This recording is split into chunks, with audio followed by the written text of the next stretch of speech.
Good evening, legends. How is everyone doing? It is such a pleasure to be back here with you guys on a Wednesday night at midnight or whatever the hell ungodly hour of the night it is. I am Jay. I'm one of the three, I don't know, what are we? The three somethings. Here's another one. This guy's just back from the road over here. Hey, Rhodes. What's up? You're on mute, mister. We can't hear you. Yeah, we can't hear you. There you go. You're on mute. Well, let's bring in this other guy in the meantime. What's up there, Stanbrug? Hey, I'm over here. Good to see you, buddy. How you doing? Oh, I'm doing great. It's a lovely sunny evening here in my undisclosed location. Loving the spring weather. Lovely spring weather. That's great. That's great. We are having kind of a cold weather here. Let's take this guy out just for a quick sec here. Take him out. We are here. Rob is back from the road, ladies and gentlemen. He's coming in hot, so we'll give him a couple seconds to adjust. Glenn, what have you been up to this week, my friend? Oh, wow. Man, what a good question. It's a blast from the past. Great one. That was a Nintendo Quest reference for those taking notes. The big thing for us this week has been we've been dog sitting our friend's dog. Our friends are in Mexico this week, so we're watching their dog, and he's a gigantic 90-pound black lab mix, but he is just the gentlest, sweetest dude in the world. He's been an absolute pleasure to have here. But my dog's real excited to have another dog to play with, and we've been trying to keep them busy and occupied. So that's been most of my downtime this week. That's always fun. That's always fun, buddy. Why's everyone making fun of my name in the chat? Mods, ban everybody. This I command. All right, let's try this again. Take two. Hello. You hear me now? There you go. You got me now? Okay, cool. There you go. What's up, buddy? Not much. Rhodes Macaloo's here, finally. Ladies and gentlemen, welcome Glenn Stanway and Rob McCallum. What are we? The three nothings? The three somethings? Triple McNothing. Look at everybody going crazy. What are you guys making fun of my name for over here? So I asked the chat, I put a poll up, and I said, hey, did you have a Sega Dreamcast? Yes, no, or still have one? 58% said no. 0% said I still have one. Wow. Oh, wow. Jeez. I mean, do we feel I'm excited. I don't even know why we're talking about Dreamcast, but it's not something I remember talking about for a very long time. So I can't wait to see we're going to get in with this. It just popped in there. What just popped in there? I couldn't help it. I thought of the coolest system I haven't played in 20 years. 25 years. I thought of the system that absolutely bankrupted an entire company, and I couldn't stop. So you're here. How was the road? You got home safe. You were out doing some filming and some meetings, and here you are. Just so you know, Rob, you're here.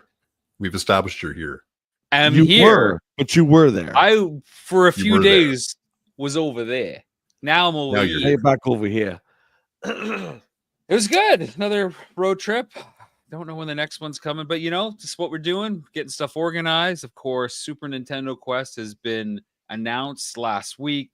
That was certainly a big part of my trip being gone, organizing some details of that, getting that closer to when cameras roll and figuring out our technology package, sorting some crew logistics. It's coming a lot quicker than I thought it might be there, boys. So it's going to be game on sooner than I think. Pick you up at 6 a.m. Let's go. I want to give a shout out to our lovely chat for hanging out. Give a shout out to all you legends. Cutthroat says, let's go. Batstan is here. The lovely Stacy has arrived. We have Packers rocking and rolling. Average Gamer, who's not so average. He's beyond average. HGC says, legends and dude bros. Rob McCallum says, looking for game. Fair enough. Toasta Kane, what's up, a fellow Londoner? How you doing, buddy? What's we got here? I think that's it, Raj. Holy crap, Jay. What are you saying? Is it now Lincoln Twilight Princess tonight is the Dark World? Oh, yeah, because it's nighttime? Yeah, dude. Well, our good friend Glenn is on the other side of the country, so we got to I don't have my Link style. Buckle. I don't have my Link style sock hat. to compliment your look, Jay. Sorry. That's okay, buddy. That's okay. Then it Scott, would the be Three total Amigos, play good world. to see you. And who else? If I missed anybody, Josh, what's up, dude? All right, we're here talking Dreamcast. I know this is a favorite of Rob's. This is one I'm very fond of, but I want to start with our good pal Glenn. So Glenn, back in the day, used to work at a company called EB Games a few years prior to when I started. Glenn, why don't you take us? It's because I'm standing. It's just the way it happens now, boys. It's either that or my back is broken. So, I mean, you choose. Hang on. I'm gonna lower the desk. Making fun of my name, making fun of my old age.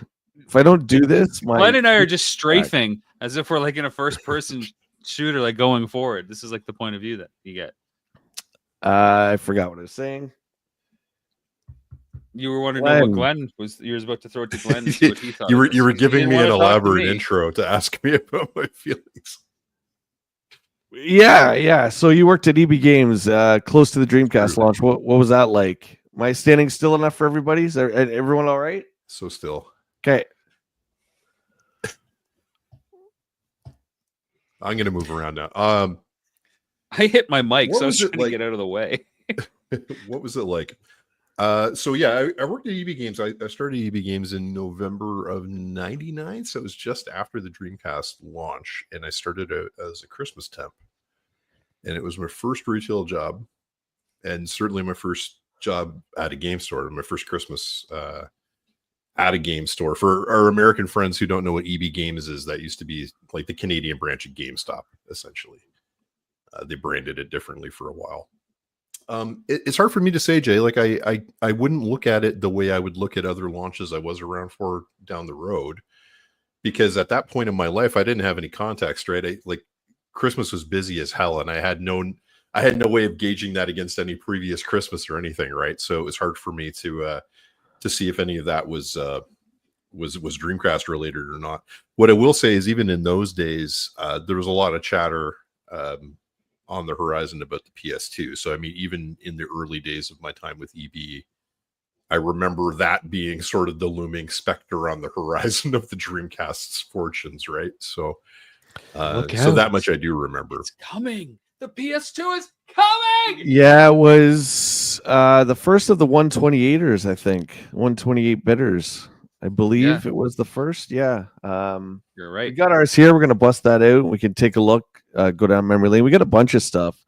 Rob, what do you remember that fateful day, 9/9/99? You and I are gonna have the same memory, but I want to see if you remember what I remember. Oh, I remember going into EB in Westmount for 9/9/99. That was awesome. I also remember Skylar had the soccer jersey, our good buddy, with the Dreamcast logo on it that was sponsored. I thought that was interesting for the first time, seeing like video game branding on a Major League Sports team. It was surreal. I mean, we were very much into the 64 era, you know, because we didn't need anything else. We had all our fill with GoldenEye, Perfect Dark. I think Diddy Kong Racing was out at the time. Even on the solo side, Banjo was out. Like, it was just great. But then for me, it was like, oh, there's like this machine that's exactly like the arcades. Not like just arcade ports that were close, like the Saturn, or like interpretations from the NES era. But like, this is the arcade in my home. And the chance to play true Daytona was just unbelievable. And I don't know if it was right at launch. I think it was like six months after launch. The quest for Phantasy Star and to get online was the thing that was driving us. We can go on about that. And the remember the high speed modem adapter that was only available in the US, and we were looking at it on eBay, and it was always ridiculous. Like, I can't even remember. It's like $100 or something. Because the dial-up was just not. It just wasn't cutting it anymore. It was way too slow. And it would be slow for quite a few years because high speed wasn't even close to being norm. But which is weird though, right? Because like the NES, or the Famicom rather, and the Super Famicom and the N64 were all online in Japan, but for whatever reason, the Dreamcast still had issues having connectivity in North America. Of course, they got the Sega channel later, but it was kind of too late for us. It was too late. It was too late. So Sega, up until this point, kind of had a bit of a, I don't know. It had a pretty good 90s up until maybe just after the halfway point. I'd say 96. They started to go down. But let's kind of go through here and see how we got to the Dreamcast. So the two systems here, well, one at least, the SG-1000 we never got. The SG-1002, and then the Mark III became the Master System, which we got. But let's start. Yeah, so let's just start at the Genesis. So the second one there, 1988. We got the Genesis. We got the Game Gear. Okay, so 88, 90, 91. We have the Sega CD. Wonder Mega. Don't really count that too much. Hipster. 1992. Right. Then we got the second version of the Genesis. Then 93, we got the third version of the Genesis, which that's an incorrect picture, actually. I think the Model 2 was different in Japan. I think the Mega Drive, that's right. Sorry. Yeah. Yeah. So they don't have the Model 3 here. And then in 94, we get the CDX. We're going to go through all these. Hipster. 94 again, we get the 32X. And then 1995, we get the Saturn. I can't believe the 32X was that late. I thought it was a bit earlier. 94, yeah. And then there was the rumor Neptune, which never did come out. Remember that was the 32X standalone. That's right. Yeah. So during this time, we had the mighty Tom Kalinske running the house, very much Mattel Toys style, and you can kind of see how that played out. But do we kind of see a pattern here why maybe the Dreamcast didn't do as well as it should have? What do you think, G? Yeah, it's the only white console other than the SG-1000. Had they had changed that, it led with bad color choice. And it says the sports package. Remember, it says 98. The sports package. Oh, it's because I think it dropped in Japan in 98, didn't it? Like a little bit. Oh yeah. Well, come on now. I don't know. Maybe this whole graphic that I'm sure has not been vetted by the internet research authorities. That I was out in Japan the year before. Okay, well there you go. It doesn't matter. Ignore the stats we're talking about, folks. Let's talk about the emotions. Why do you think it didn't do well, or did it do well? What do you think, Jay? That was your question, yeah? Yeah, that was for Glenn. What do you think, Glenn? Do we see a pattern here as to that led to it not as to well? why maybe the if you look at, for instance, the competitor company Nintendo and the amount of systems they released from 88 all the way up to 99, it doesn't look like this. I can tell you that. So what do you think? Yeah, what do you think the problem is here? I don't know about that, Jay. I don't know about that. I mean, you have the NES, you have the top loader, which would have been another entry here. You have the Game Boy, you have the Super Nintendo, the Super Nintendo's second version. You have the Virtual Boy. You have the N64. You have the N64 DD. So I think you would have a lot, not this many entries, but you would have a few. So I would discount second models, and I would just talk and the international ones, because this has second models and the internationals. Yeah. So I would take the second models out and just put whatever model, and just say any game system that requires you to buy different games for it. Do you know what I'm saying over here? Yeah. So it gets a little muddy for me. Can you see this pointer? I don't think you can. It gets a little muddy for me around the time that the 32X comes out, which was, again, I don't know if this is a fact, but I believe Kalinske took the toy mentality and said, well, you know what? Yeah, we're going to do a cost-effective 32-bit machine because everyone can't afford the $400 Saturn when it comes out. So this is a way to upgrade your Genesis for a fraction of the cost, and you're going to be next gen, which of course we know. Not only is that not true, but it was an absolute friggin' nightmare to hook up. If anyone in the chat remembers hooking up a 32X specifically to the old Genesis, whoa. Yeah, I've never seen it with the Model 1, to be honest. Yeah, so you had Model 3. Power supply for the 32X, power supply for the Genesis, and then if you had the Sega CD, a power supply for that. And we're talking the bricks, right? Yeah. That's your mom and dad were not happy. They were not happy. Your room overheated quickly with all that plastic melting. Yeah. I want to give a shout out to is it Ristar there on the on the Genesis 2, like that mascot attempt that they did after Sonic. That was fun. Yeah, Tried yeah, to push him in market with the CDX and the 32X era. a lot of failed designs from Sonic ended up in Ristar. A lot of concepts that didn't fly, so that's pretty cool. Hilarious. That's pretty cool. Which one of these did you guys have? Which one of these Sega consoles did you have, Glenn? I was never a Sega guy until the Dreamcast came out, to be totally honest with you. Oh, It was always that's wild. I was this at a time when I was a kid, and the household couldn't necessarily afford more than one console, so it's you had to kind of pick your battle.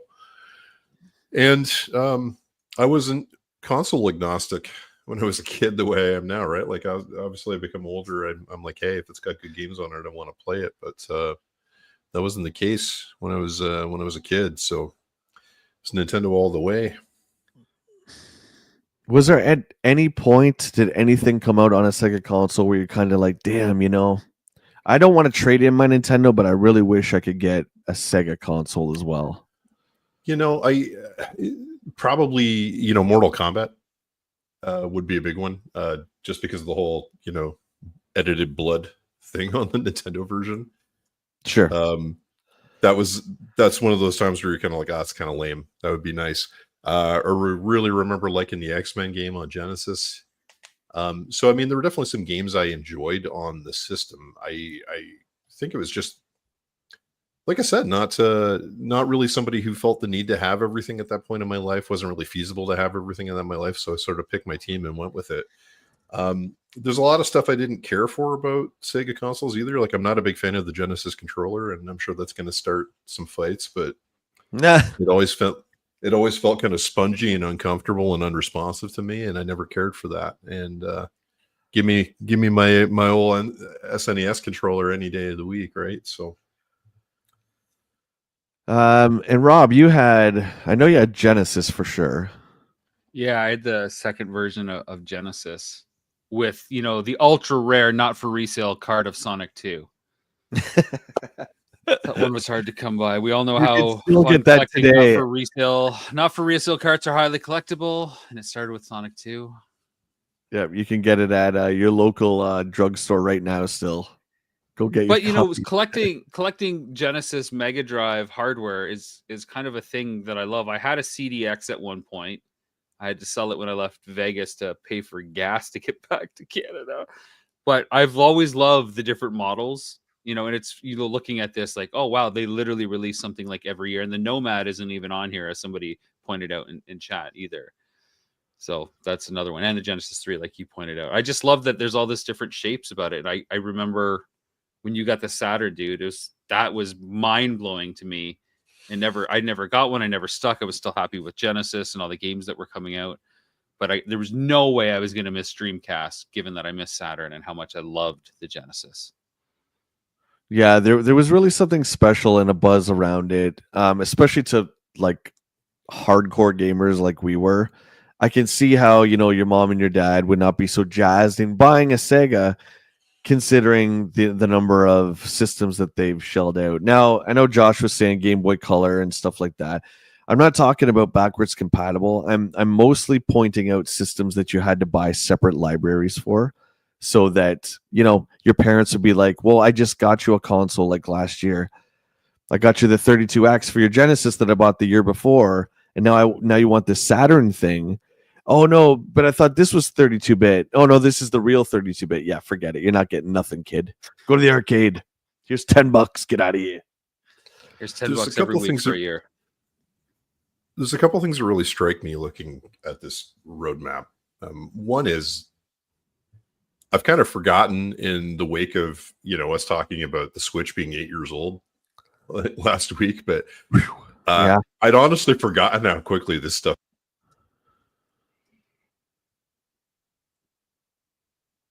I can't hear you, buddy. You got muted somehow on us, Glenn. Yeah, you're muted. Not sure what happened there. Glenn has forgotten something, and his audio has forgotten to help work out for him.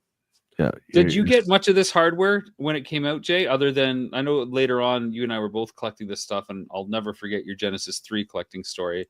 That's hilarious. It's But good. did you ever Good. did you ever pick this stuff up? Like, you never had a Model 2, right? Because you had a Model 1 Genesis, Yeah. and you never picked up a Model 2. No, you had that. I got my Model 2, somewhere used when it was dirt cheap, like probably late 90s or 2000s or whatever. Game Gear I got for $5 at the back of EB when I started working there. There was one in the back room for $5. Got that. Wonder Mega I've seen. I never had really any kind of I've never really chased that one. The CD, what's the deal with the Wonder Mega for those that don't know? it's a European only console.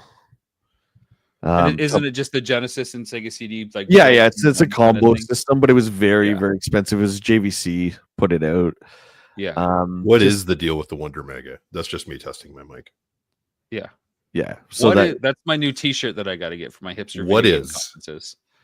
What is this? The CDX, Rob, you said you've had one. I'm very envious because I've had it in my hand a bunch of times and never had Did you one. see my pictures from when I was just out in Vegas? Retro City Games had a boxed CDX. Do you not have a boxed one right by you there? Oh, no. I can't remember what I saw to your left on the table. There's a boxed something system. No, it's a Sega CD. Oh, okay. That's still cool. Yeah, the CDX. So at this place, guys, I'll tell you a real quick story here about how I got my Genesis 3. There's this game store that was in town, and they were kind of opening up like a museum. That was the plan, like beautiful retro store, huge. And the plan was they were going to open a video game museum in the back of the store. Anyway, that's at least what they told me upon asking almost every single item that I was interested in. Oh, we can't sell that because it's going into the museum. Okay. So one day I went in there, as I did usually once a week, and it was a brand new person. It wasn't the owner. So I asked how much the Genesis 3 was, and that person didn't know. I said, I'll give you $50. And they said, okay. And I got my Genesis 3. So there you go. That's a story of that. But that same store, Rob and Glenn, had a CDX that they would not sell me no matter what I tried. And there's, it's going to in the museum. I'm like, you won't sell it, but you have it on all day playing Sonic CD for like 12 hours. But you won't sell it, but you'll burn it out. Anyway, it's kind of a little irritating. I had the 32X used again. The Saturn, I bought a Japanese one from Die Hard Video Games in Michigan. So I had the Japanese one, which is actually beige and blue. I never liked the beige color. I thought that was a really weird launch color choice. Yeah, I'm with you. I like Sega. Just all their systems were black. Like it was just really cool. And in black, you guys wear black stereos and stuff like that. It just looked slick in those giant oversized entertainment centers that we all had with the Trinitron and, Yeah. Yeah. It just fit with all your electronic schemes. And Dreamcast bought brand new. Bunch of us did. Our buddy Ryan, he bought one. You got one. Glenn, did you buy one when you started there, or you said you waited till the Christmas, right? We got sold on Code Veronica, so my roommate pick went up when Code Veronica launched. So not quite Christmas, but not too long thereafter. I think that was February of year 2, if I'm not mistaken. But that was what did us in. Yeah, it was good. Code Veronica was we were talking about this a bit backstage. It's the Resident Evil that nobody really talks about anymore, which is kind of a shame. And my guess is because there's not a number behind it. It's just kind of like almost a side one, but it's a full game. It's just really kind of an anomaly. We were talking about that off air, though, right? I'm pretty sure that was ported to GameCube, and of course that version's super duper ridiculous costly these days. And PS2. It's on PS2 as well. Oh, okay. Well, there you go. Yeah. So we can see basically what I'm trying to say, chat, is what I think, and I don't know if there's any documented history about this, but just what I think is there's too much hardware too quickly. And by the time we get to 1999 and the Saturn is coming out, I think a lot of people, aside from really, really hardcore fans, are kind of just done with it. And I know, parents are, even though we're getting older, like Gen X, we're getting older here, so we're having our own jobs, and it's a little bit different. But if you're buying a Genesis and then a Sega CD and then a 32X and then 32X CD games and then a Saturn, it's a lot. Oh, yeah, the 32X CD games. Like, can you get more niche as a player looking for a library game? That's what I mean. Like, if you're looking to get Night Trap, red box Sega CD, blue box Sega CD, 32X version, it's slightly better. Slightly better. Yeah. I thought I had it around here somewhere. I literally have that somewhere. No, it doesn't matter. You got that's okay. Yeah. We can we'll watch a little video here, a little CNN video, which is basically the launch of the system, and then we'll get into some of the launch games and talk about price and that kind of thing. Awesome.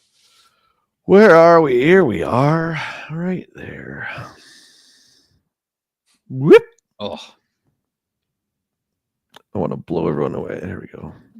Sega is rolling out a new video game console this week, hoping to win back a larger share of the market.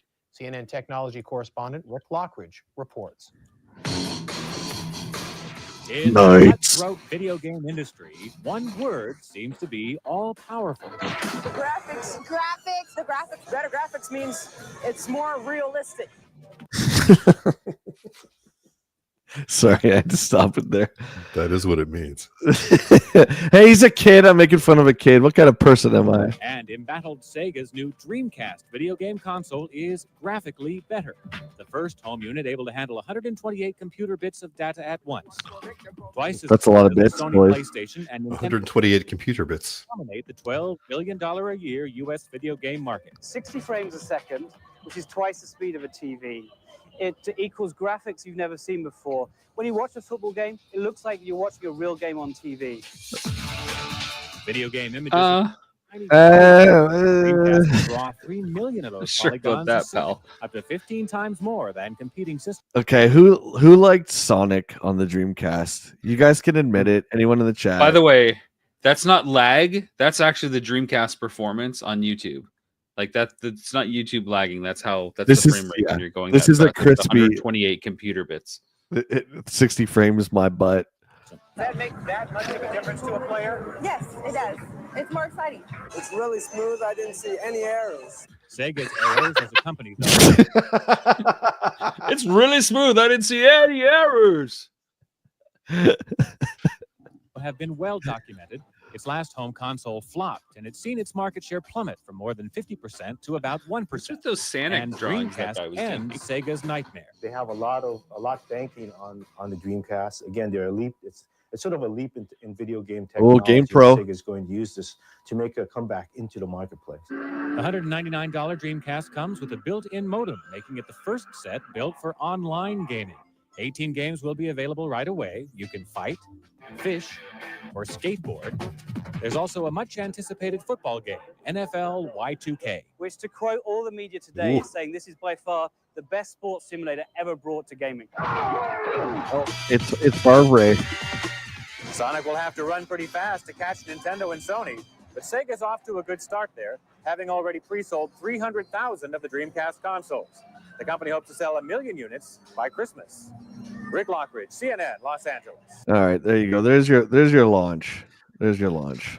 Rock So Hudson. I want to come Get rocked to I want to come to Realistic Graphics Kids' defense for a minute, and I'm going to point out Brian in Bottle's comment in the chat there too about everything in hindsight and lots of things looking goofy when you look back years later. What I will say is we had a demo kiosk for the Dreamcast in my store, and you can't deny that thing caught people's attention when they came in and they saw stuff running on there. Like I remember when we got a demo of Virtua Tennis, and Virtua Tennis was running on there, and people legitimately thought it was a tennis game, like an actual tennis game being broadcast For on the real. system Wow, from a okay. distance. Yeah, Yeah. it's I never bought that.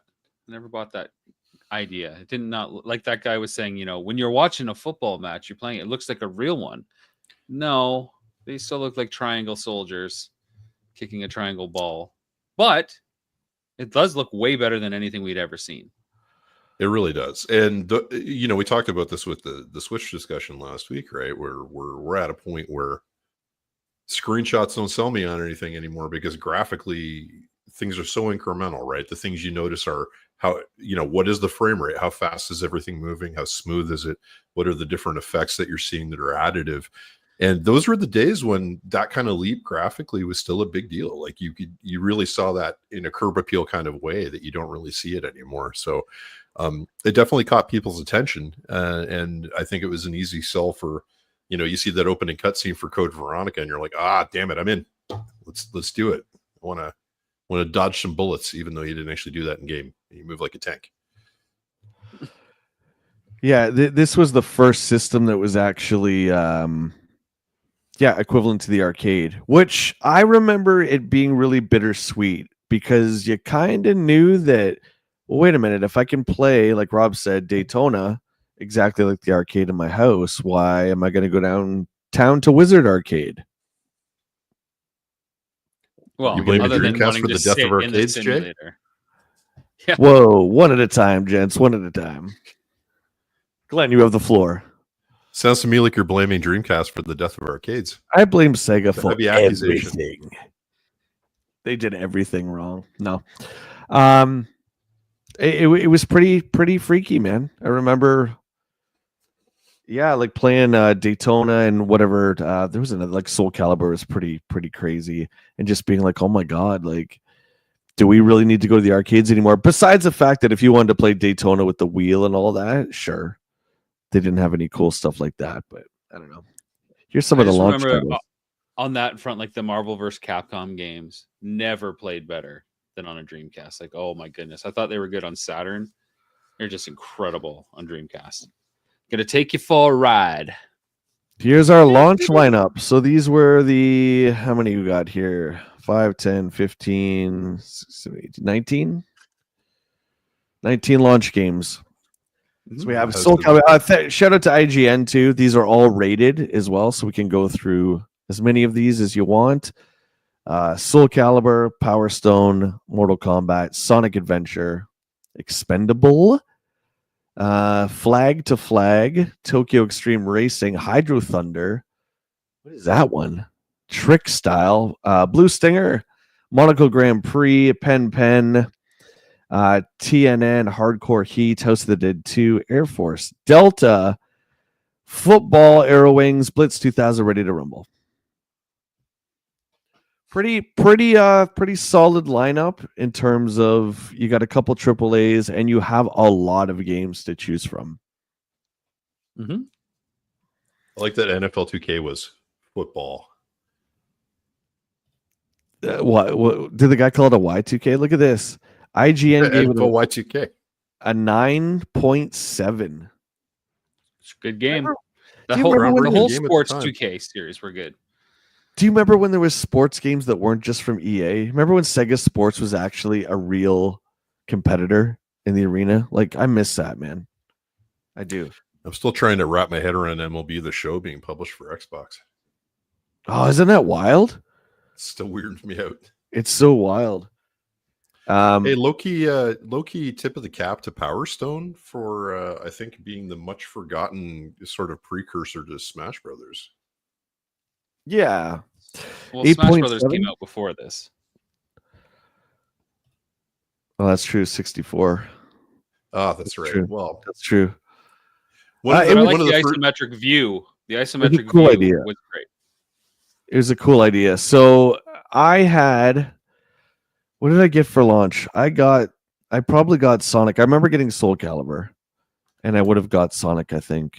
Didn't you get this one, Rob? Nope. I know that looks like a game I would get, given the games I've had in various libraries, but no, I didn't get Blue Stinger. It looks like it looks like Winback for the 64, and that's why you want me to have it in my collection. Mission Impossible, not really Resident Evil, but kind of wants to be, but not quite. With the guy from Shenmue, but Shenmue's not out yet. And then there's some devil guy. Ooh. 8.4. Geez, IGN loved all these games. Power so okay, so this one, we don't have a write-up on it. Oh, it was a brand new game. Let me look at this. I don't remember at all. Wasn't Mortal Kombat Gold. wasn't that Oh, it must have been some sort 4. of compilation of stuff? Was it not? I'm trying to remember. This would have I'll do a been quick search. 4, right? Because the Mortal Kombat trilogy was on PlayStation, and that had everybody. Oh, like from like Mortal Kombat 3. Plus, you could be the bosses. Oh, so it's an updated version of MK4. Yeah, there you go. Here we go. Okay, I was gonna say It has That's all- basically additional characters and stages that weren't in the original one. yeah, this game was a stinker, man. You guys remember Sonic? You don't need any. I didn't mind it, but I didn't certainly enjoy it like I had the Genesis titles. Sonic Adventure 2 was considerably better. I remember like that whole weird period. 64 came out and started really taking over the mascots, and because of the success of Mario, every single game developer thought, well, I got to take my character now and make him 3D, which was pretty much true because no one really wanted 2D anymore, right? That was like baby games. It wasn't the art form it is now. So, you had like Earthworm Jim and just crap like that, right? And I remember when Sonic went this way, and I know he was on the Saturn, but this was kind of like the first big Sonic game. I could not stand it. Just He brutal. also had a redesign too, right? Which was also weird. Like he didn't look the same way he did on Genesis. He was different. Yeah, he's I guess more slick, but I don't know, man. There was something about jumping from bridge to bridge, and it was almost like you could just put your controller down and he just kind of did his thing. Just to me, there was something that wasn't really super fun about that. Like the Genesis one did that, but it was over pretty quick. Where this one, it felt like he would just like pinging everywhere, ping, ping, ping, ping, and you're just like, okay, I'm gonna go get a sandwich. I'll be right back. You know what I'm saying? It's a really good advertisement for what the system could do visually, while also just being really nothing as a game. Like, well behind pretty much what the best 3D platformers were doing anywhere else at that point, right? But it was something that looked great as a tech demo. Running on a kiosk, showing off how beautiful games could look on that thing. Yeah, I think I was saying this last week where you just said, Glenn, about the graphical difference coming off the last gen to this one, and you could just tell.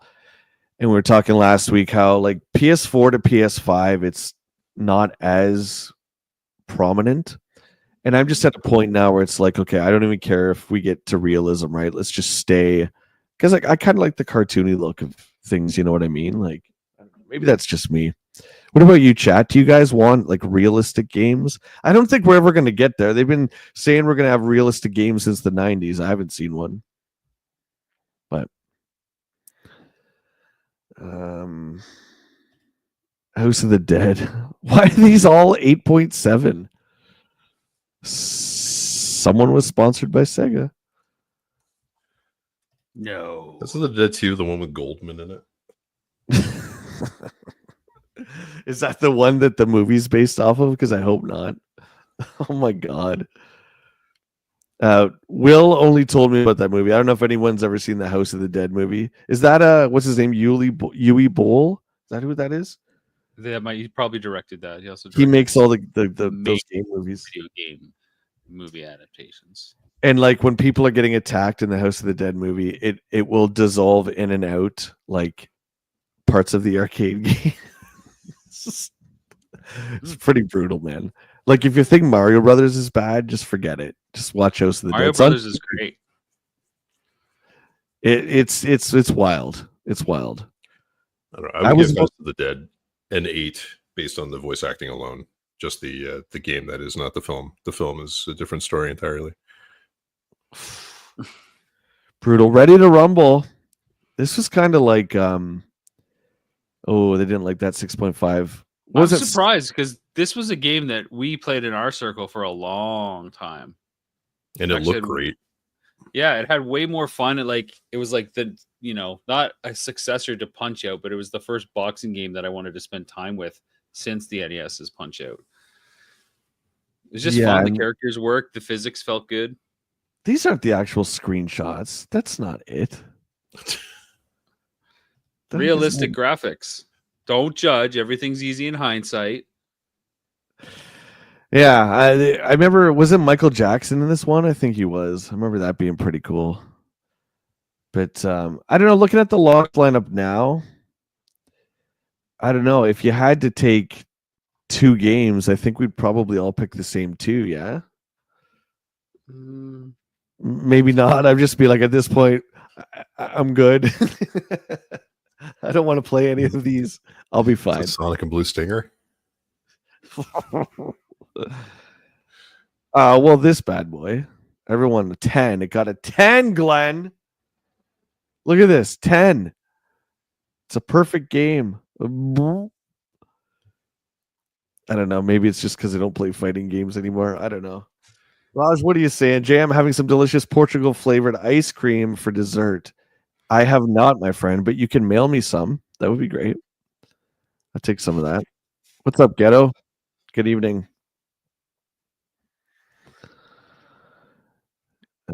Okay. So I'm curious to see what came out in 2000 and how that shaped the library, because I think that's when a lot of their big heavy hitters cemented people. For those the second wave at launch, yeah, like yeah, 2000, like a lot of my favorite everything stuff that came out in 2000. too. Yeah. All right, I'll get you guys to carry while I search here. Okay. Oh God. What titles came out in 2000 that really grabbed you or caught you off guard that you didn't know were coming, that weren't like a classic port from an arcade game, wasn't something you knew was coming out because it was teased, but just like kind of smacked you out of nowhere, Glenn? Jet Set Radio, aka Jet Oh, Radio. God, what a great game.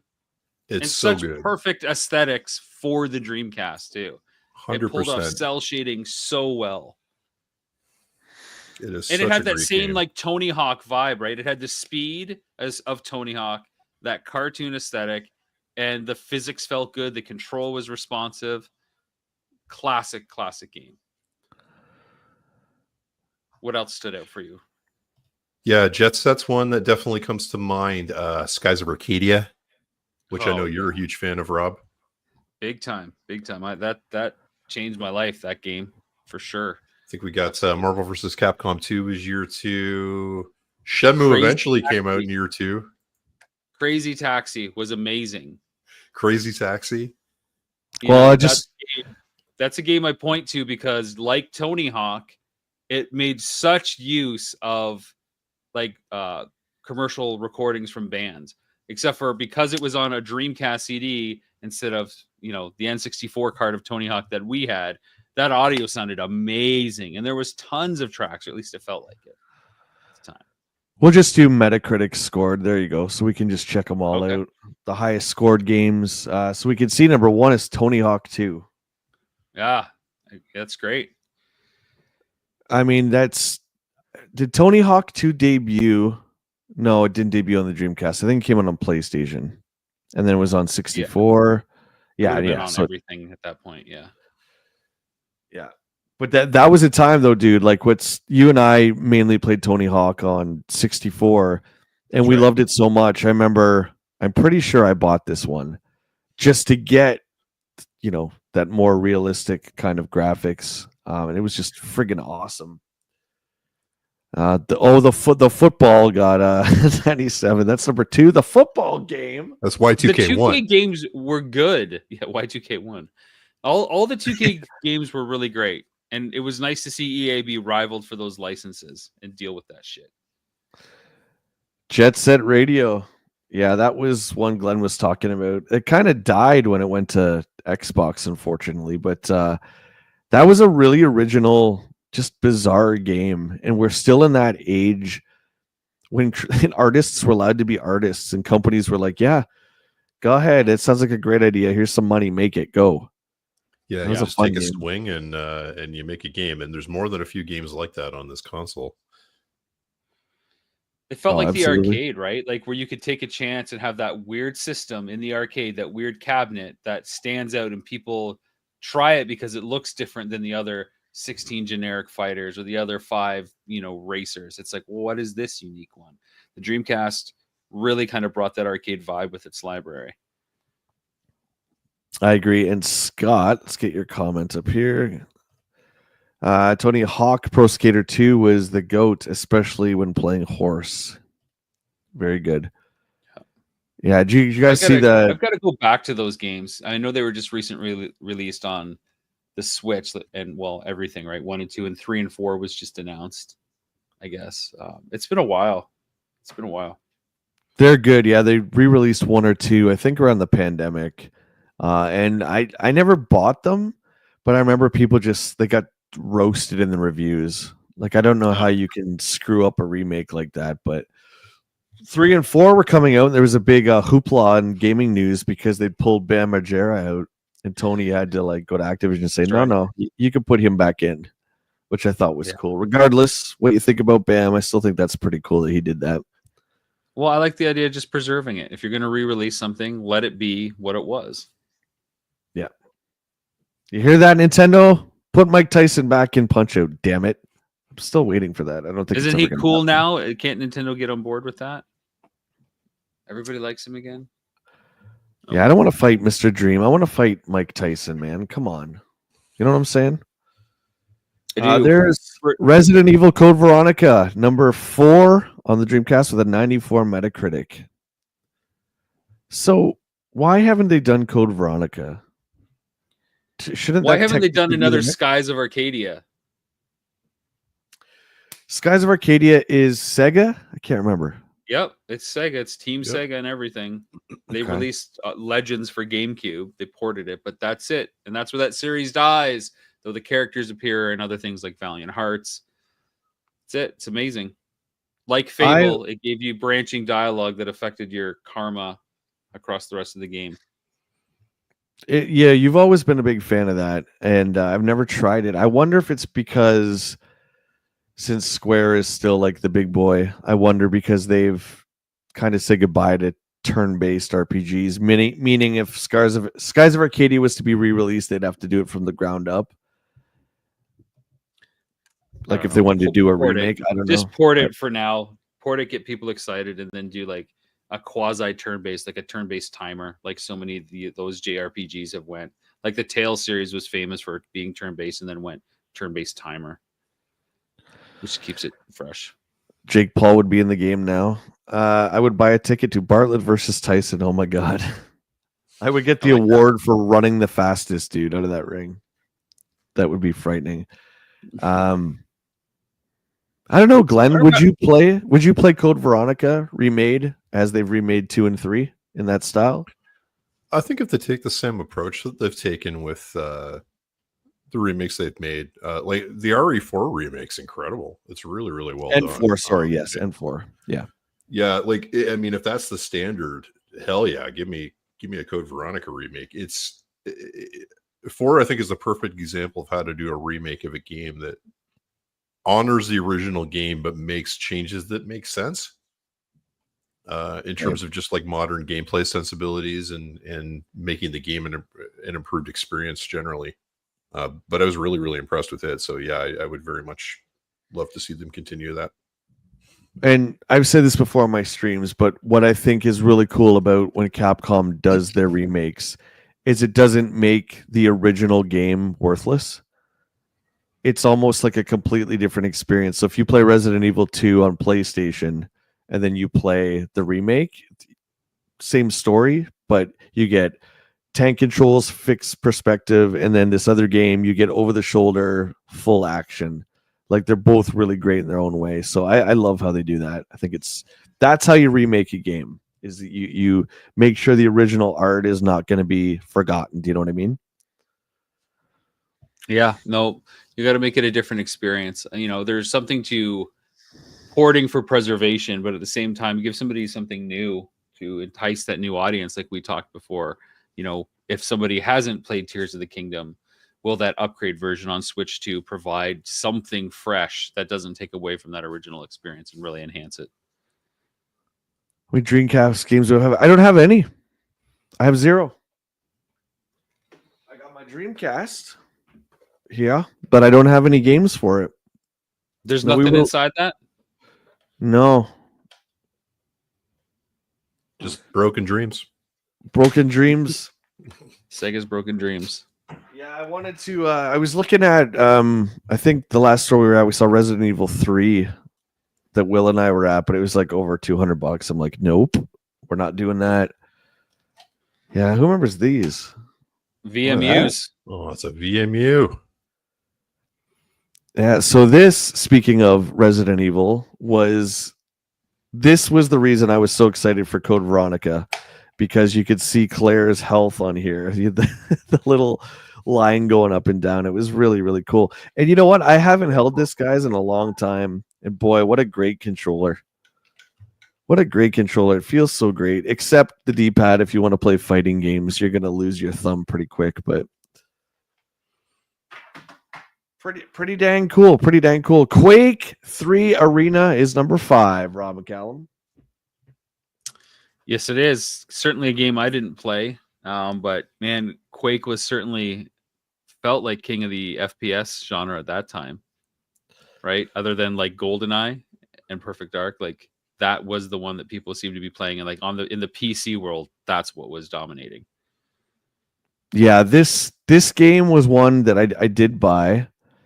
And it was dial-up. So anyone who knows Quake, it's like lightning fast shooting, and it was not a good experience online. And this was, I think, the catalyst. Before even Phantasy Star Online came out, I wanted to get the what was it called? Just the high-speed modem converter or whatever. Sure. I wanted to get that just for this because Quake is so quick, you couldn't even line up a shot, right? There's just no way. It's just rough. Oh, they absolutely, Brian, for sure. For sure.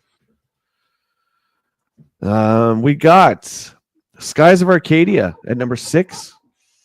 93%, Rob. So why don't you tell everyone who doesn't know about Skies of Arcadia why it's so great? It's great for a ton of reasons. It's a long story. It's like a 70-hour game. 2 discs for it on the GameCube. I think it's 2 discs on Dreamcast as well. And again, like I said, it much like Fable got a lot of acclaim for later when the Xbox came out. It had branching dialogue, and that affected how the story rolled out and played. And tons of secrets, steampunk aesthetic, really rich world building, and just fun. Really deep emotional attachment to characters. Like you just feel like you grow up with these people as they journey out into the world. You feel like you grow up with them as you go out. And for me, I played it at a time when I, was basically working a lot and in school. So it was the thing I kept coming home to, like between everything, and just kept putting time into it. To try to unwind. I'd play for 4 or 6 hours. Like, oh my God, it's 4 a.m. and I got to get up in 3 hours for school. Like that was that game for me. And the Dreamcast was that system for me where I was starting to lose control and get sucked into so many games, whether it was Skies of Arcadia or even something like World Series 2000 or something like that. I forget the name of that one, and even the Disney Magic Kingdom Racer that had all the theme park music in it from Disney World and had courses like the rides themselves. Yeah, I gotta check it out. I'd probably go for the Dreamcast one, get that collection going. Glenn, did you ever play Skies of Arcadia? I did. It's fantastic. I can't do a better job of selling it than Rob already has. So very much. Sounds like it's a bit like Phantasy Star 3, kind of with the different generations. So that's kind of cool. I like the idea of choices you make affect like future game elements, which was a pretty rare thing back then. So that's pretty cool. There you go, Rob. Choose one: Doom or Quake. Doom all the way. 100%. Neil, what's going on, buddy? Marvel vs. Capcom 2 was the best. Gonna take you for a ride. We're almost there. NBA 2K1. Again, Sega with their sports. I love it. Basketball. Test Drive Le Mans. Yeah, I have no idea. Heard of Test Drive Le Mans. I mean, Le Mans is obviously that famous 24-hour race, but never heard of that. And I was pretty into racing games. I always have been. So that's interesting. Call me a race fan. Virtual tennis, I remember that being very popular. Yeah. And I really fun. liked tennis games. Always did. Always did. I don't think I ever owned one. I remember when I started at EB, Glenn, the gut drawer, which basically, chat, is when there was one copy left of a game at EB, you would cut it open and gut it. So you would take the CD out and put it back, and then put the case on the shelf so no one would walk out with the game. And I remember the Dreamcast, those red bins. Remember those for the guts? So there was the one lonely Dreamcast bin, and all it was like the sports games left. I was like, oh, man. It's like football, tennis. I was like, it's like one copy of NBA 2K1, one copy of NFL. I 2K1. never understood why why EB had to open a game to put it on the shelf. Like, why couldn't you just keep it like sealed, or have like a box that you put on the shelf, or like a printed piece of paper, or anything but opening the game? Because my that friend, would be a question that somebody here would have to answer. That would cost them money to print a piece of paper. It would cost them money. A gut drawer no. Of sports games. It's much easier for a customer to come up and yell at the employees and say, "This is not a brand new game," which you're correct, it's not. But then I have to sit there and defend. Oh well, we just took the game out, and I'm the guy who said, "Hey, the game doesn't work." Well, you can't return that game because our policy has changed to say, "Well, you gave it to me open, so it didn't work. It's not my fault it wasn't new." They put the sticker on it. They're not liable anymore, man. They put the sticker on it. Good luck, everybody.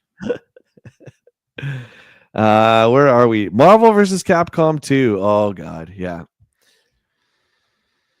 Just hundreds and hundreds of hours. That was recently re-released in one of the Capcom Fighting Collection, I think #1 that came out last year. Recently played it again, guys. I did not do well. Oh no. It's fast, man. Whoa. Those Capcom arcade collections are getting really cool. I mean, they re-released the Punisher arcade game in that last one. So you think you're just getting like X-Men, Children of the Atom, Marvel vs. Capcom, but I guess it's the Marvel Capcom collection or whatever they released. But the Punisher arcade game in there it's wicked, and of course that's notoriously hard to find on Genesis. It never got ported to Super because of the blood. It's great. But even more importantly than that, it is a whole separate conversation that we can have maybe another week, but it's an arcade game. And you don't see a lot of arcade games being preserved. They're kind of just... That's right. Where are they? I don't know. Someone knows. Grandia 2. That does not sound familiar. Grandia is a huge franchise. PlayStation mainly. I mean, Grandia and all the other ones on PlayStation 2. I think it probably launched on PlayStation 2 at the same time. But Grandia, great series. Huge, great game. What is it? RPG? Yeah, oh, it JRPG. is. Okay. Yeah. Samba de Amigo. That's Glenn's favorite game. For those of you who don't know, he still plays it to this day. You can still hear the maracas. You can still hear them. No. Shenmue. Boy. Shenmue. Where were you on the night? What an interesting game. I mean, you could have a whole I'm cast looking for on a just Chinese Shenmue, man. Jay, do you remember black when we car. played that game? All we did was go into the arcade and play the arcade games. Okay, and the gacha machine. It completely blew me away, and you too, because this was before Grand Theft Auto was out, but before GTA 3 was out. So the idea that you had this character that could walk around in a city and go into these shops, you could buy like Sega merch, and then you could like win Sega things. You could go in and play Space Harrier and Hang On and stuff like that. Was really cool. Yep. I think I was honestly emotionally too immature to play it back then, if I'm to be honest, because it is a slow burn, and that might be different now. But like I said, like, what are the memories you and I have? We went to the arcade and played Hang On. Yeah. You mean Hang On's built into this game? This is crazy. Brian says, Will's Holy Grail is a sealed copy of Shenmue. Really? Interesting. Hey, Whitney, what's going on? How you doing? Good to see you. What else? Okay, Ultimate Fight. Oh, is that UFC? Yeah, Ultimate Fighting Championship. Oh my God, it's actually called Ultimate Fighting Championship. Oof. What was that like? August 29th, 2000. When was the first UFC? Was it in the 90s? It probably was before the video game came out. Good observation. Yeah, Rob. it's amazing that it got an 88. Power Stone 2, 87. That's a pricey one to find now. Yeah. I can't say I really ever remember seeing Power Stone 2. Not at all. Willie, you're here. Why does he spread lies? Only he can answer that, my friend. I don't know. No, somebody in chat said Will's Grail was a sealed copy of Shenmue. Yeah. His buddy's razzing him. Gotcha. Jay, I heard a rumor that Shenmue 1 and 2 cost $70 million to make. Oh. It was the most expensive game of all time when Shenmue came out. There's a whole documentary on it called A Gamer's Journey. You can find out all about Shenmue 1 and 2, and they tie Shenmue 3 into it as well. I actually love watching speedruns of that game. Like, I'll put that on in the background and just have it on. I just don't really have any super interest. And then when Shenmue 2 came out on Xbox, it was on Dreamcast.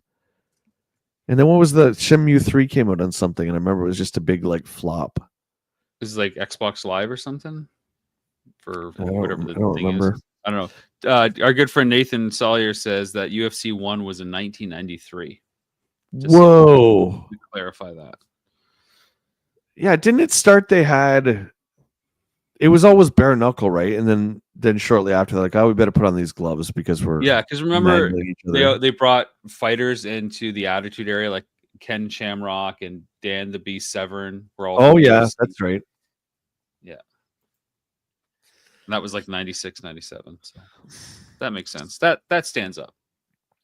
4 driving games coming up. So we have Test Drive Rally, F3 55 Challenger, and Sega GT.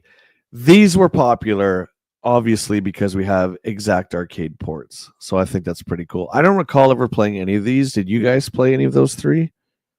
No, nor did I play San Francisco Rush on Dreamcast. Same. I've never been a racing guy outside of like Mario Kart, to be totally honest. Yeah, I tried. That's What was true. it? What was that big one on PS2? I think Gran Turismo 3 was the big one.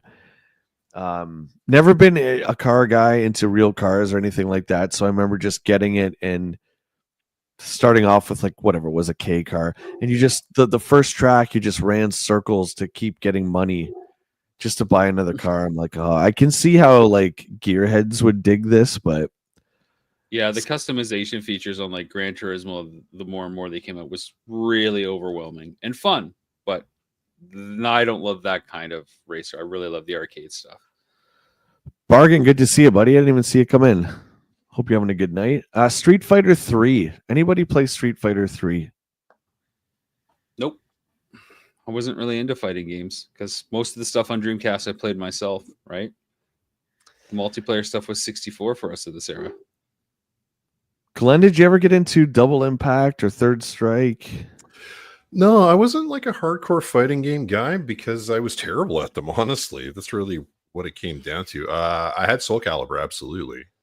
And definitely picked up SoulCalibur 2 as well down the line. But Street Fighter was never my cup of tea. I know they're very well regarded. From what I understand, what I can recall, Third Strike's pretty well regarded. But just never my wheelhouse. Yeah, for me it was I totally missed that one. And then I got really into Street Fighter 4 and then totally, I don't know, when I get into something I really get into it. So any of those fighting games, in order to be good, you got to just put in the time. I put in so much time on the 5 versions of Street Fighter 2. So with this one, and I think, like what Rob said earlier, we were so into 64, right? We were so into Perfect Dark and GoldenEye and Tony Hawk and all these multiplayer games and the wrestling that I think I didn't really know anyone who was into Street Fighter still. So it was kind of just like, eh. Plus, I don't think the characters look that great. I'm going to get yelled at for that, but I can't even really name anyone besides Ryu and Ken, I don't think, in number 3. Echo the Dolphin. There you go, Sega fanboys. Everyone's always talking about Echo the Dolphin. You got to play Echo. You got to play it. You Sega gotta. CD mascot. I'm good. Space Race. Oh, Looney Tunes, Rob. There you go. Never heard of that one. Surprised. That's something that I would definitely want to try out, especially with a meta score of 83. Yeah, that looks great. Who amongst you had the semen? I didn't have it, but I'll never forget us playing it. What do you mean? I never had semen. You had lots of semen. I mean, you had it. Who among us had to work in a game store and navigate that damn game title when dealing with customers? And Hey, caution, semen. Dude, I bet you every single person who came up to the counter, just it was a joke every time, right? Like, how could you ask for that normally? But yeah, hey, it was a lot shout of. out Go ahead. Do you have semen? It's like, woof, It, buddy. it was a lot of. Do you have semen? I'm looking for semen. This is the last etc. copy of my semen for you. How can I find some semen? Semen's Hey, on what the made- Sega. You know what? The best part is it's Leonard Nimoy semen.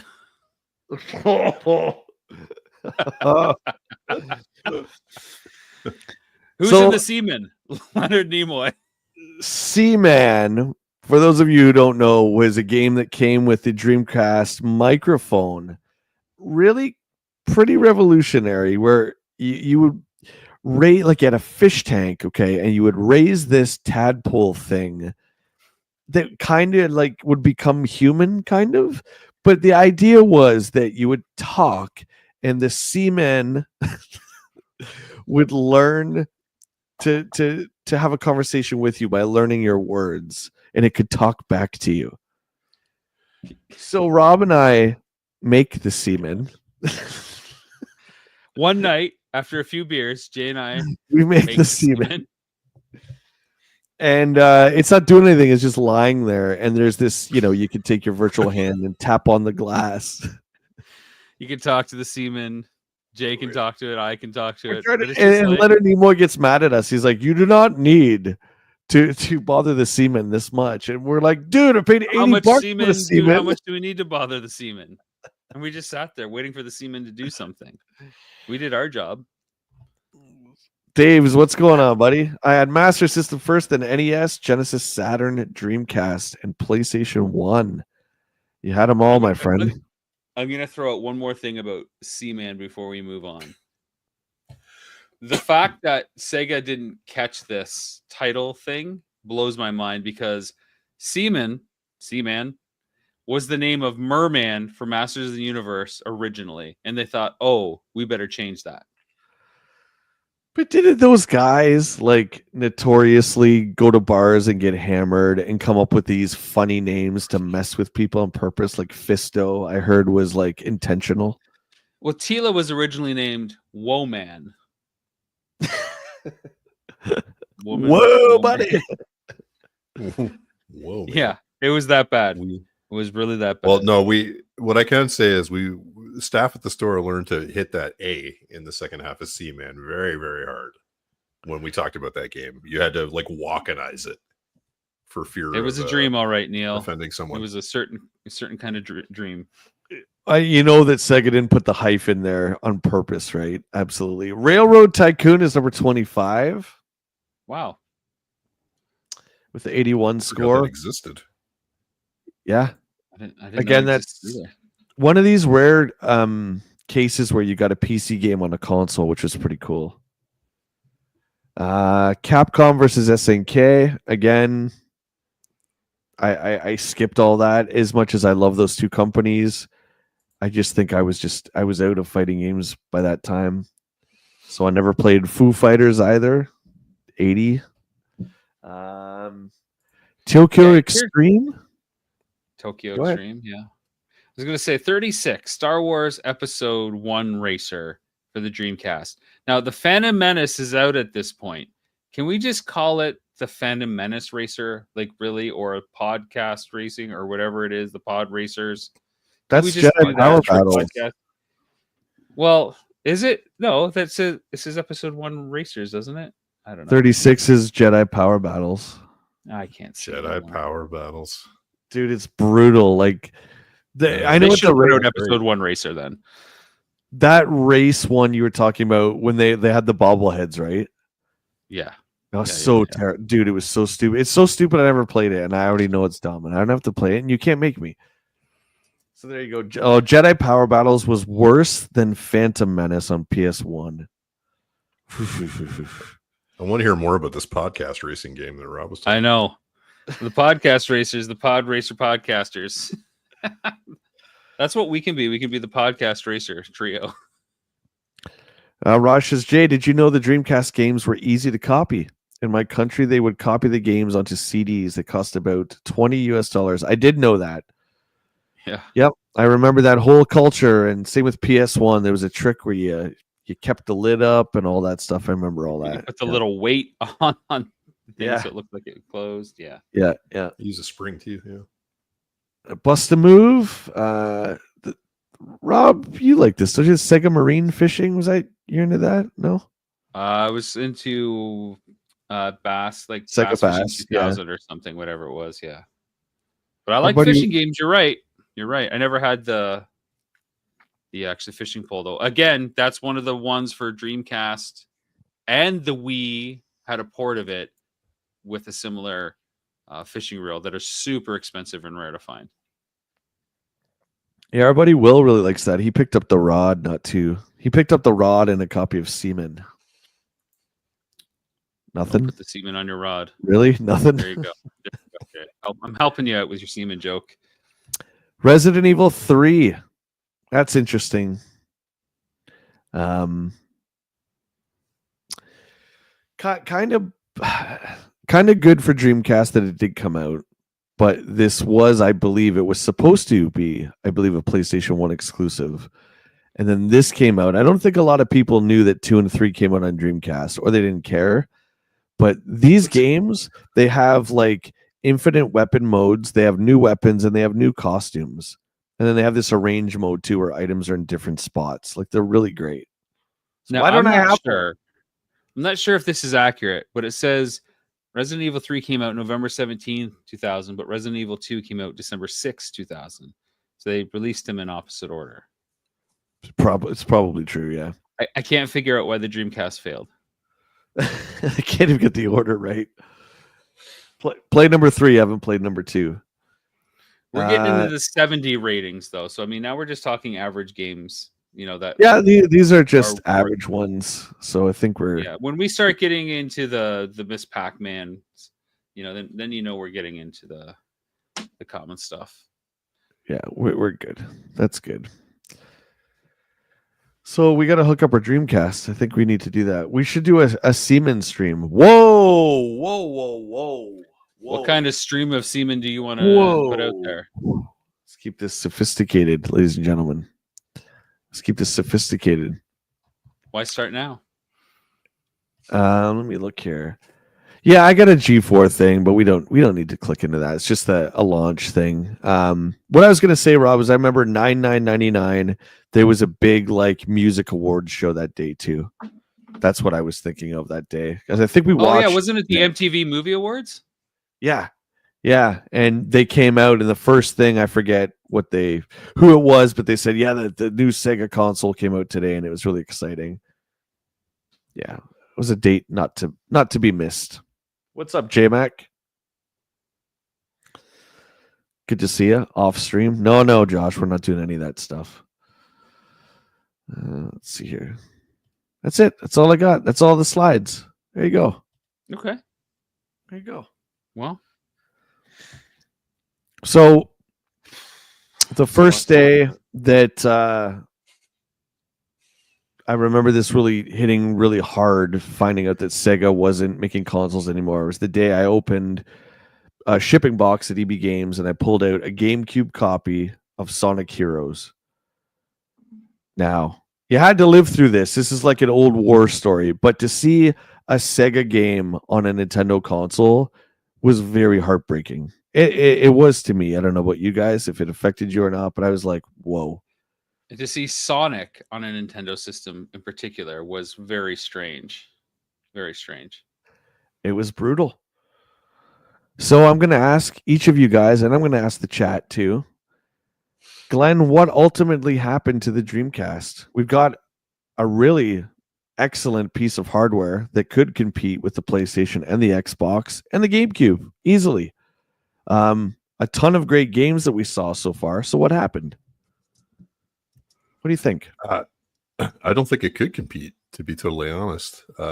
As I said, like it was pretty early on in my time with EB and fairly shortly after Dreamcast launch. All anybody was talking about was PlayStation 2. That notoriety that Sony built with the original PlayStation just completely carried the momentum.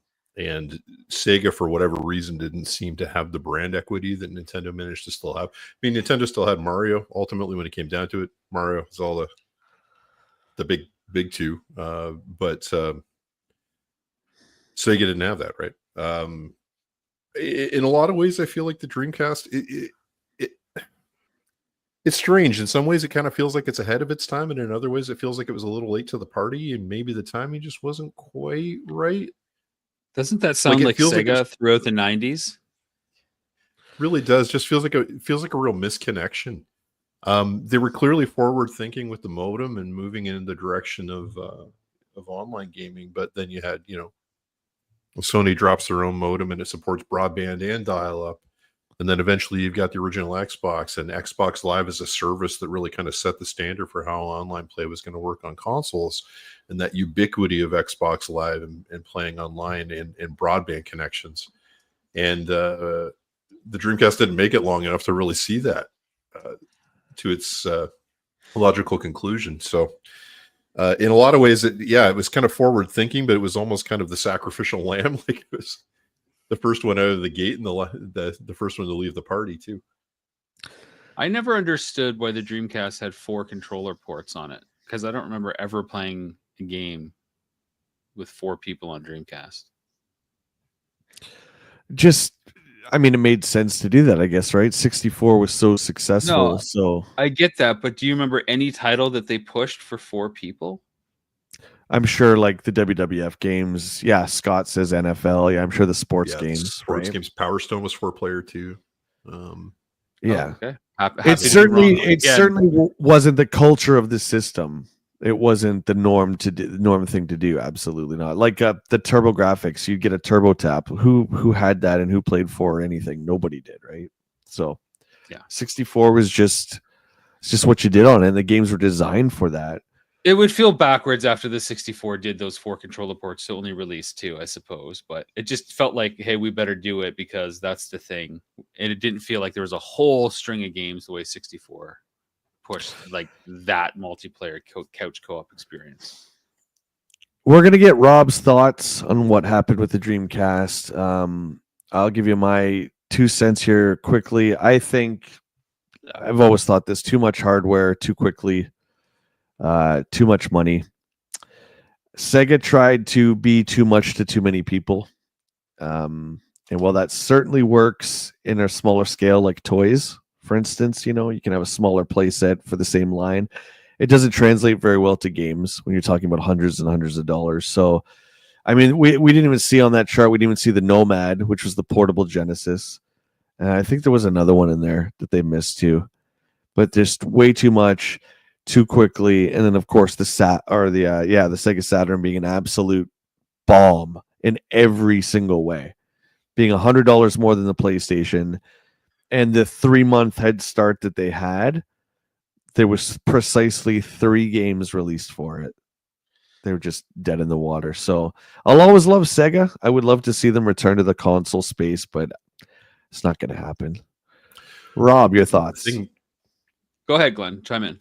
I was going to say that the thing I don't think we should lose track of too when we're talking about the PS2 vis-a-vis the Dreamcast as well is, don't forget the PS2 played DVDs, and at the time that was a huge deal. That was a huge selling point of that DVD system. Player.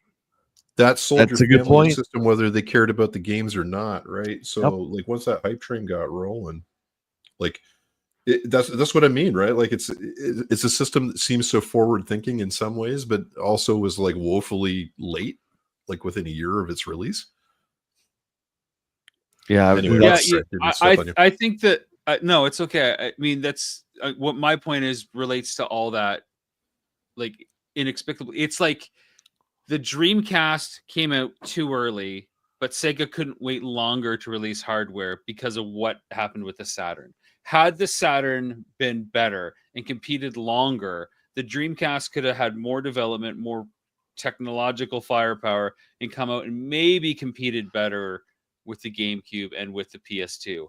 Again, the DVD player alone was the reason that people bought a PS2. If you just look at games, I think if the Dreamcast had more time because the Saturn would have been successful, then that would have been it. But I think honestly, it's the Saturn that killed things for Dreamcast and Sega. They just didn't have enough runway and there was too much coming too fast that they weren't ready to compete with. They had that year and a half window where they were doing well with great games and then done. Yeah. Glenn, I think Glenn, you won the night for sure. I forgot about the whole DVD thing. And that's Rob and I have always been big time into movies. And this was right when DVDs were starting to come out and we were buying our favorite movies like the second they were coming out. And DVD players were very expensive. So I'm trying to And remember. DVDs were so much better than VHS too, Yeah, right? It wasn't an incremental leap like we talked with graphics. Like it was monumental to go from a VHS 320 single to a 720p. But now you have Sony. Sony's been in the ring for 5 years, but they have access to there's many different divisions of Sony. And then Microsoft comes in, who has unlimited cash, many different divisions of Microsoft. Sega's just a game company. And they don't have the IPs. I'll argue this till I'm blue in the face, Sonic fans. Sega does not have the IPs that Nintendo does. They never did. And I think that Sonic game being pretty bad was the beginning of the end as well. Because Mario 64 was so good. And the Sonic game was bad. And can you even remember the Sonic games on Saturn? Because I don't even remember them. That's how good they were. Just Sonic Spinball or Sonic 3D Splash or something. Yeah, maybe if the Sonic game had have been great, like Mario 64 would have been a different story, but you're still being led forward by IPs that are just specific to your console. And if those don't take off. Yeah, I mean, the first party IP for Sega is nowhere near the first party IP of Nintendo. And Nintendo can get by and has got by on every single piece of hardware they release on their first parties alone. When they get third party or second party stuff like Rare, when they have those deals, it's great. And it really pushes them above and beyond. But you buy a Nintendo system to play Nintendo first party stuff. The Sega stuff has a smaller fan base, and the titles have never been nearly as good. Even Sonic 2, the peak of Sega IP, couldn't compete with Super Mario World for most people. Oh, no, not at all. Sonic Jam was that. Yep, that's it. All the OG Sonic team members, I remember they had nothing to do with that. Yeah. 1999 had cash to burn out. Too many people spent so much money on AAA titles on PS1 and N64 in 99. Then 2000, the PS2 was in play. Yeah, that's a good point, Scott, for sure. Shayla, what's going on? Who do you think would win? One Punch Man versus Shadow the Hedgehog? Well, I don't know who One Punch Man is. I know who it is, but I don't know. I'll say Shadow. Is that the right answer? I don't know. One Punch Man. Yeah, so yeah, can we live in a world where we need Sega to come back with consoles? I mean, I get the idea in this nostalgia play of, here's the Dreamcast. Do we need a mini Dreamcast like we've seen the Genesis Mini out there? No. Or do we just need somehow to get those Dreamcast games out there through like the NSO, the Nintendo Switch Online library, so that those can get captured in an ecosystem the way that the GameCube has? Or will they go to Sony or Xbox? I mean, because I think that library would be maybe not as exciting as GameCube to Nintendo fans, but I think a lot of people would pay interest to have access to those licenses. Well, these games need to be preserved. So I think they absolutely should be on there. I think all classic systems should. Because They where are these belong games in going? museum. They do. They have to be accessible, right? I mean, I've argued this for years. You wouldn't think about doing that with any Beatles albums or any movies or anything like that for the most part. Do you know what I mean? You can still find something, but like I said, arcade games. There's like thousands of arcade games that have never got on any kind of Midway compilation or Capcom compilation. And where are they? They're just gone forever. I don't want to live in a world where football Y2K is not preserved. I bet you. I don't want to live in a world where I can't play with some semen. I bet you, G, if you go to What do you got, EB, Jay? if you go to EB in Masonville, Still and there. ask what's in the top right drawer, they'll open it. It'll be the Dreamcast cuts. It'll be 2K, Y2K, 2K, 10, just for you, dude. Basketball, hockey, football. Yeah, we gotta be able to like have semen all over the Nintendo. I think it should be on all Nintendos. Surprised I think Limited Run did do a semen re-release. Seems like something they would do. John of Hey. War, what's up, buddy? It's got a mic built into it. Wow. You'd use your fancy new Nintendo camera to put your face on your semen. That's everybody's dream. You want to put your face on the semen. I think it's starting to see what happened to the Dreamcast. Bunch of pigs. All right, ladies and gentlemen, thank you so much for hanging out. We're going to be coming at you, I believe, with maybe a name change coming up soon. I think Hey, that's the why don't we plan. get some suggestions? Comment on this video if you have suggestions, because Gamercast was something that we lazily carried on from our previous incarnation that we love so much that we stopped doing it for an entire generation of video games. So if you've got an idea of what to call this show, please let us know. Please don't let it have anything to do with semen. Semen Cast. Done. Ew. We have a couple ideas courtesy of Chat GPT, but we think our awesome dedicated listeners can come up with something better than AI. Don't let AI win. Cover the PSP. This was my idea for this week, so we'll see what the boys come up with next week. Is this They the just theme? popped in there. I thought it would Looking be fun. I find the Dreamcast doesn't get talked about a lot in the history of gaming, so I'm glad we got to go down memory lane. The Seaman Cast. Look at this guy, average Semen just gamer. popped in there. Oh boy, ooh, retro perspective. That's good. I like that. It's good. That's good. That's good. Well, That's good. keep thinking, guys. Best idea wins. And every time we say the title, we'll try to reference you. John, I got the Dreamcast for Code Veronica. Yeah, you did. Oh, look at mods. Can you ban this guy? What a pig. Filthy pig. All right, G, do you want to do a big bad sign off? How about you take us out of the show? Because you have like the best voice of all time. So you close us down. Close us down, buddy. You've had lots of warning for this. Glenn, go ahead. Yeah, just came totally prepared to shut down everything forever. Thanks very much, chat, for hanging out with us for the last 90 minutes. It's been our distinct pleasure to look back on one of our favorite consoles, the Sega Dreamcast. Hope all of you have a wonderful week. We'll come back at you next Wednesday night with more shenanigans and BS. I like it. Stanley signing off. And I'm Jay, and that's him. Oh, yeah. Rhodes McZob.